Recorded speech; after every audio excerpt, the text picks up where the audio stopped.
नमस्कार मित्रों, मैं कहती तू सुन चैनल पर आप सबका स्वागत। प्रस्तुत है बाल मुकुंद गुप्त की व्यंग्य रचना शिव शंभू के चिट्ठे का 5वां चिट्ठा, जिसका प्रकाशन भारत मित्र पत्रिका में फरवरी 1905 ईस्वी में हुआ था। इस 5वें चिट्ठे का शीर्षक है आशा का अंत। आइए सुने यह चिट्ठा। माय लॉर्ड, अब के आपके भाषण ने नशा किरकिरा कर दिया। संसार के सब दुखों और समस्त चिंताओं को जो शिव शंभू शर्मा 2 चुल्लू बूटी पीकर भुला देता था, आज उसका उस प्यारी विजय पर भी मन नहीं है। आशा से बंधा हुआ यह संसार चलता है। रोगी को रोग से, कैदी को कैद से, ऋणी को ऋण से, कंगाल को दरिद्रता से, इसी प्रकार हरेक क्लेशित पुरुष को एक दिन अपने क्लेश से मुक्त होने की आशा होती है। चाहे उसे इस जीवन में क्लेश से मुक्ति न मिले, पर आशा के सहारे इतना होता है कि वह धीरे धीरे अपने क्लेशों को झेलता हुआ एक दिन इस क्लेश में जीवन से तो मुक्त हो जाता है। पर हाय, जब उसकी यह आशा भी भंग हो जाए, उस समय उसके कष्ट का क्या ठिकाना। किस्मत पे उस मुसाफिरे खस्ता के रोइए, जो थक गया हो बैठ के मंजिल के सामने। बड़े लाट होकर आपके भारत में पदार्पण करने के समय इस देश के लोग श्रीमान से जो जो आशाएं करते और सुख स्वप्न देखते थे, वह सब उड़न छू हो गए। इस कलकत्ता महानगरी के समाचार पत्र कुछ दिन चौंक चौंक पड़ते थे कि आज बड़े लाट अमुक मोड़ पर वेश बदले एक गरीब काले आदमी से बातें कर रहे थे। परसों अमुक ऑफिस में जाकर काम की चक्की में पिसते हुए क्लर्कों की दशा देख रहे थे और उनसे कितनी ही बातें पूछते जाते थे। इससे हिंदू समझने लगे कि फिर से विक्रमादित्य का आविर्भाव हुआ या अकबर का अमल हो गया। मुसलमान ख्याल करने लगे कि खलीफा हारून रशीद का जमाना आ गया। पारसियों ने आपको नौशेरवा समझने की मोहलत पाई थी या नहीं, ठीक नहीं कहा जा सकता, क्योंकि श्रीमान ने जल्द अपने कामों से ऐसे जल्दबाज लोगों के कष्ट कल्पना करने के कष्ट से मुक्त कर दिया था। वह लोग थोड़े ही दिनों में इस बात के समझने योग्य हो गए थे कि हमारा प्रधान शासक न विक्रम के रंग ढंग का है, न हारून या अकबर के। उसका रंग ही निराला है, किसी से नहीं मिलता। माय लॉर्ड, इस देश की 2 चीजों में अजब तासीर है। एक यहाँ की जलवायु की और दूसरे यहाँ के नमक की, जो उसी जलवायु से उत्पन्न होता है। नीरस से नीरस शरीर में यहाँ का जलवायु नमकीनी ला देता है। मजा यह है कि उसे नमकीनी की खबर तक नहीं होती। एक फारिस का कवि कहता है कि हिंदुस्तान में एक हरी पत्ती तक बेनमक नहीं है, मानो यह देश नमक से सींचा गया है। किंतु शिव शंभू शर्मा का विचार इस कवि से भी कुछ आगे है। वह समझता है कि यह देश नमक की एक महाखानी है, इसमें जो पड़ गया वही नमक बन गया। श्रीमान कभी चाहें तो सांभर झील के तट पर खड़े होकर देख सकते हैं। जो कुछ उसमें गिर जाता वही नमक बन जाता है। यहाँ के जलवायु से अलग खड़े होकर कितनों ही ने बड़ी बड़ी अटकलें और लंबे चौड़े मंसूबे बांधे, पर यहाँ के जलवायु का असर होते ही वह सब काफूर हो गए। अफसोस माय लॉर्ड, यहाँ के जलवायु की तासीर ने आप में अपनी पिछली दशा के स्मरण रखने की शक्ति नहीं रहने दी। नहीं तो अपनी 6 साल पहले की दशा से अब की दशा का मिलान करके चकित होते, घबरा के कहते कि मैं क्या हो गया? क्या मैं वही हूँ जो विलायत से भारत की ओर चलने से पहले था? बंबई में जहाज से उतरकर भूमि पर पांव रखते ही यहाँ के जलवायु का प्रभाव आप पर आरंभ हो गया था। उसके प्रथम फलस्वरूप कलकत्ते में पदार्पण करते ही आपने यहाँ के म्युनिसिपल कॉरपोरेशन की स्वाधीनता की समाप्ति की। जब वह प्रभाव कुछ और बढ़ा तो अकाल पीड़ितों की सहायता करते समय आपकी समझ में आने लगा कि इस देश के कितने ही अभागे सचमुच अभागे नहीं, वरंच अच्छी मजदूरी के लालच से जबरदस्ती अकाल पीड़ितों में मिलकर दयालु सरकार को हैरान करते हैं। इससे मजदूरी कड़ी की गई। इसी प्रकार जब प्रभाव तेज हुआ तो आपने अकाल की तरफ से आंखों पर पट्टी बांधकर दिल्ली दरबार किया। अंत को गत वर्ष आपने यह भी साफ कह दिया कि बहुत से पद ऐसे हैं जिनके पैदाइशी तौर से अंग्रेजी ही पाने के योग्य हैं। भारतवासियों को सरकार जो देती है वह भी उनकी हैसियत से बढ़कर है। तब इस देश के लोगों ने समझ लिया था कि अब श्रीमान पर यहाँ के जलवायु का पूरा सिक्का जम गया। उसी समय आपको स्वदेश दर्शन की लालसा हुई। लोग समझे चलो अच्छा हुआ, जो हो चुका वह हो चुका, आगे को तासीर की अधिक उन्नति से पीछा छूटा। किंतु आप कुछ न समझे। कोरिया में जब श्रीमान की आयु अचानक 7 साल बढ़कर 40 हो गई, उस समय भी श्रीमान की समझ में आ गया था कि वहां की सुंदर आब हवा के प्रताप से आप 40 साल के होने पर भी 32-33 के दिखाई देते हैं। पर इस देश की आब हवा की तासीर आपके कुछ समझ में न आई। वह विलायत में श्रीमान के साथ लगी गई और जब तक वहां रहे अपना जोर दिखाती रही, यहाँ तक कि फिर आपको एक बार इस देश में उठा लाई, किसी विघ्न बाधा की परवाह न की।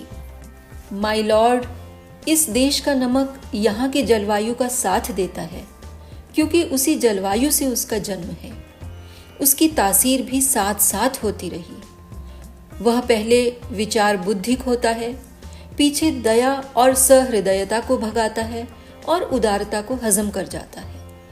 अंत को आंखों पर पट्टी बांधकर, कानों में ठीठे ठोककर, नाक में नकेल डालकर आदमी को जिधर तिधर घसीटे फिरता है और उसके मुंह से खुल्लम खुल्ला इस देश की निंदा कराता है। आदमी के मन में वह यही जमा देता है कि जहां का खाना वहां की खूब निंदा करना और अपनी शेखी मारते जाना। हम लोग भी उस नमक की तासीर से बेअसर नहीं हैं, पर हमारी हड्डियां उसी से बनी हैं। इस कारण हमें इतना ज्ञान रहता है कि हमारे देश के नमक की क्या तासीर है। हम लोग खूब जानते थे कि यदि श्रीमान कहीं दूसरी बार भारत में आ गए तो एकदम नमक की खान में जाकर नमक हो जावेंगे। इसी से चाहते थे कि दोबारा आप न आवें, पर हमारी पेश न गई। आप आए और आते ही उस नमक की तासीर का फल आपने काउंसिल और कॉन्वोकेशन में प्रकट कर डाला।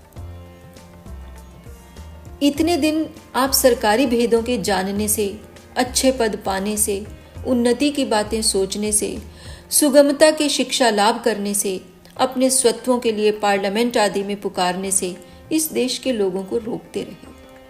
आपकी शक्ति में जो कुछ था वह करते रहे, पर उस पर भी संतोष न हुआ। भगवान की शक्ति पर भी हाथ चलाने लगे।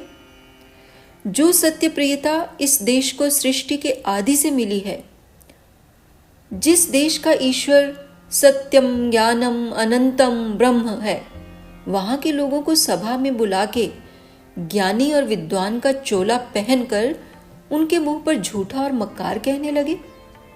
विचारिए तो, यह कैसे अधःपतन की बात है। जिस स्वदेश को श्रीमान ने आदर्श सत्य का देश और वहां के लोगों को सत्यवादी कहा है, उसका आला नमूना क्या श्रीमान ही है? यदि सचमुच विलायत वैसा ही देश हो जैसा आप फरमाते हैं, और भारत भी आपके कथनानुसार मिथ्यावादी और धूर्त देश हो, तो भी क्या कोई इस प्रकार कहता है? गिरे को ठोकर मारना क्या सज्जन और सत्यवादी का काम है? अपनी सत्यवादिता प्रकाश करने के लिए दूसरे को मिथ्यावादी कहना ही क्या सत्यवादिता का सबूत है? माय लॉर्ड, जब आपने शासक होने के विचार को भूलकर इस देश की प्रजा के हृदय में चोट पहुंचाई है, तो 2-1 बातें पूछ लेने में शायद कुछ गुस्ताखी न होगी। सुनिए, विजित और विजेता में बड़ा अंतर है।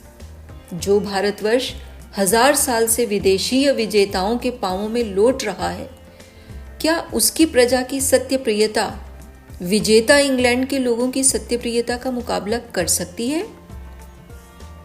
यह देश भी यदि विलायत की भांति स्वाधीन होता और यहाँ के लोग ही यहाँ के राजा होते, तब यदि अपने देश के लोगों को यहाँ के लोगों से अधिक सच्चा साबित कर सकते तो आपकी अवश्य कुछ बहादुरी होती। स्मरण करिए उन दिनों को कि जब अंग्रेजों के देश पर विदेशियों का अधिकार था। उस समय आपके स्वदेशियों की नैतिक दशा कैसी थी, उसका विचार तो कीजिए। यह वह देश है कि 1000 साल पराए पांव के नीचे रहकर भी एकदम सत्यता से च्युत नहीं हुआ है। यदि आपका यूरोप या इंग्लैंड 10 साल भी पराधीन हो जावे तो आपको मालूम पड़े कि श्रीमान के स्वदेशी कैसे सत्यवादी और नीतिपरायण हैं। जो देश कर्मवादी है वह क्या कभी असत्यवादी हो सकता है? आपके स्वदेशी यहाँ बड़ी बड़ी इमारतों में रहते हैं, जैसी रुचि हो वैसे पदार्थ भोग सकते हैं। भारत आपके लिए भोग्य भूमि है, किंतु इस देश के लाखों आदमी इसी देश में पैदा होकर आवारा कुत्तों की भांति भटक भटक कर मरते हैं। उनको 2 हाथ भूमि बैठने को नहीं, पेट भरकर खाने को नहीं, मैले चिथड़े पहनकर उम्रें बिता देते हैं और एक दिन कहीं पड़कर चुपचाप प्राण दे देते हैं। हाल की इस सर्दी में कितनों ही के प्राण जहां तहां निकल गए। इस प्रकार क्लेश पाकर मरने पर भी क्या कभी वह लोग यह कहते हैं कि पापी राजा है, इससे हमारी यह दुर्गति है? माय लॉर्ड, वह कर्मवादी हैं। वह यही समझते हैं कि किसी का कुछ दोष नहीं है, सब हमारे पूर्व कर्मों का दोष है। हाय हाय, ऐसी प्रजा को आप धूर्त कहते हैं? कभी इस देश में आकर आपने गरीबों की ओर ध्यान न दिया, कभी यहाँ की दीन भूखी प्रजा की दशा का विचार न किया, कभी 10 मीठे शब्द सुनाकर यहाँ के लोगों को उत्साहित नहीं किया। फिर विचारिए तो, गालियां यहाँ के लोगों को आपने किस कृपा के बदले में दी? पराधीनता की सबके जी में बड़ी भारी चोट होती है, पर महारानी विक्टोरिया के सदैव बर्ताव ने यहाँ के लोगों के जी से वह दुख भुला दिया था। इस देश के लोग सदा उनको माता तुल्य समझते रहे। अब उनके पुत्र महाराजा एडवर्ड पर भी इस देश के लोगों की वैसी ही भक्ति है, किंतु आप उन्हीं सम्राट एडवर्ड के प्रतिनिधि होकर इस देश की प्रजा के अत्यंत अप्रिय बने हैं। यह इस देश के बड़े ही दुर्भाग्य की बात है। माय लॉर्ड, इस देश की प्रजा को आप नहीं चाहते और अब प्रजा आपको नहीं चाहती, फिर भी आप इस देश के शासक हैं और एक बार नहीं दूसरी बार शासक हुए हैं। यही विचार कर इस अधबूढ़े भंगड़ ब्राह्मण का नशा किरकिरा हो जाता है। धन्यवाद। हमें विश्वास है मित्रों कि यह रचना आपको अवश्य ही पसंद आई होगी, तो वीडियो को लाइक करें, शेयर करें, कमेंट करें और हमारे चैनल को सब्सक्राइब करना भी न भूलें, ताकि हम ऐसी ही और रचनाएं निरंतर आप तक पहुंचाते रहें। नमस्कार।